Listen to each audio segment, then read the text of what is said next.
பகல் 3 மணி. சுத்தி நூற்றுக்கணக்கான மக்கள். ஆனா ஒருத்தன் கூட தடுக்க வரல.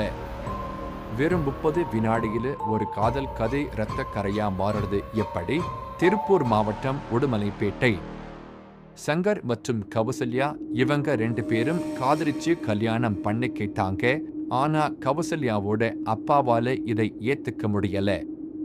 அவர் ஒரு ப்ரீபிளான் பண்ணி ஒரு கூலிப்படையை ஏவி அந்த தம்பதியை சிதைக்க முடிவு பண்ணார்.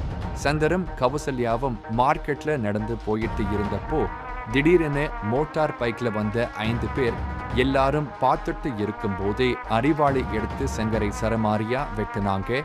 தடுக்க வந்த கௌசல்யாவையும் சிரிச்சாங்க. அந்த பையன் துடிதுடிச்சு இறக்குற வரைக்கும் அந்த பேய்கள் அவனை விடல. இது வெறும் கொலை இல்ல, இது ஒரு அதிகார வர்க்கத்தோட ஆணவம். இந்த வழக்கோட ட்விஸ்ட் என்னன்னா, தந்தைன்னு கூட பார்க்காம கௌசல்யா தன் அப்பாவையே கோர்ட்டுக்கு இழுத்தாங்க. கீழமை நீதிமன்றம் அவரோட அப்பாவுக்கு மரண தண்டனை கொடுத்தப்போ தமிழகமே கைதட்டுச்சு. ஆனா மேல்முறையீட்டுல அவர் விடுவிக்கப்பட்டப்போ இந்திய சட்டத்தோட ஓட்டைகள் விட்ட விடிச்சமாச்சு. ஜாதிக்காக சொந்த மகளையே விதவையாக்குறது சரியா? உங்களோட கருத்தை சொல்லுங்க. சப்ஸ்கிரைப் பண்ணுங்க.